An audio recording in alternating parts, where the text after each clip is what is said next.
Welcome to chefvsm. நாம இன்னைக்கு அச்சு வெல்ல தேங்காய் பர்ஃபி எப்படி செய்யறதுன்னு தான் பார்க்க போறோம். இது ரொம்பவே ஈஸியா எல்லாருமே செய்யலாம். இதுவரைக்கும் நம்ம சேனலை சப்ஸ்கிரைப் பண்ணாதவங்க சப்ஸ்கிரைப் பண்ணிடுங்க. அப்பதான் நம்ம போடுற வீடியோ எல்லாம் உடனே நோட்டிபிகேஷன்ல வரும். வாங்க இந்த தேங்காய் பர்ஃபி எப்படி செய்யலாம்னு பார்க்கலாம். தேங்காய் பர்ஃபி செய்யறதுக்கு ஒரு கப் அளவுக்கு தேங்காய் துருவல் எடுத்துக்கலாம். இதை மிக்ஸி ஜாரில் சேர்த்து தண்ணி சேர்க்காம அரைச்சி எடுத்துக்கலாம். அரைச்ச தேங்காய் துருவலை கடாய்க்கு மாற்றியாச்சு. இந்த அளவுக்கு கொரகொரப்பாக இருக்கிற மாதிரி அரைச்சி எடுத்துக்கலாம். அடுப்பை மீடியம் ஃப்ளேமில் வச்சுட்டு தேங்காவை வதக்கிக்கலாம்.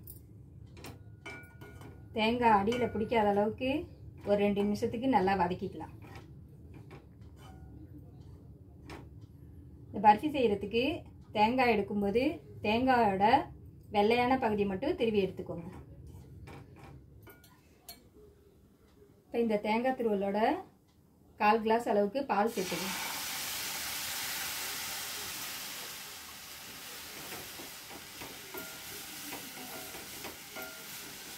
காய்ச்சின பாலாக இருந்தாலும் சரி, காய்ச்சாத பாலாக இருந்தாலும் சரி, எது வேணுமோ சேர்த்துக்கணும்.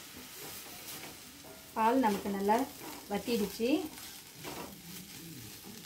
இப்போ இதில் 1/2 கப் அளவு நாட்டு சர்க்கரை சேர்த்துருக்கோம்.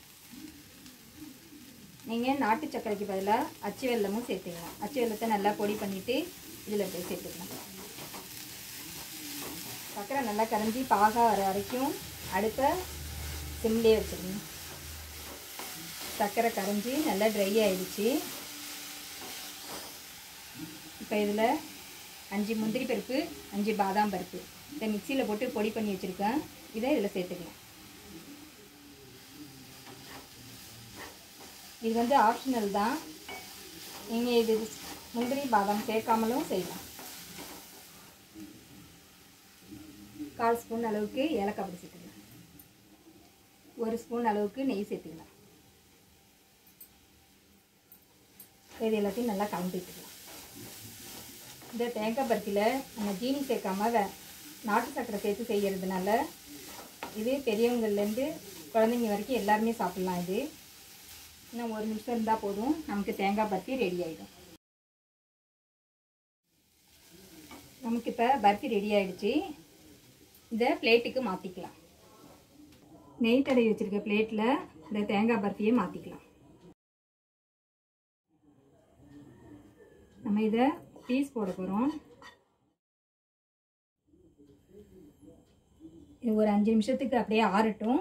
ஆறுனதுக்கு அப்புறம் நம்ம பீஸ் போட்டு எடுத்துக்கலாம். இதே மெத்தடில் நீங்களும் ஒரு தடவை ட்ரை பண்ணி பாருங்கள். பிடிச்சிருந்தா லைக் பண்ணுங்கள், ஷேர் பண்ணுங்கள். மறக்காமல் நம்ம சேனலை சப்ஸ்கிரைப் பண்ணிவிடுங்க.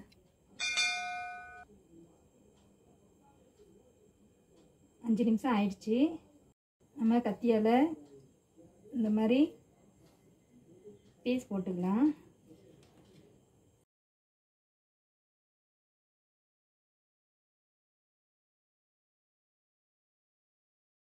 இந்த மாதிரி கோடு போட்டு வச்சுருந்தேன்னா நல்லா ஆற விட்டு எடுத்தேன்னா உங்களுக்கு பீஸ் உடையாமல் நல்லா சாஃப்டாக தேங்காய் பர்ஃபி கிடைக்கும்.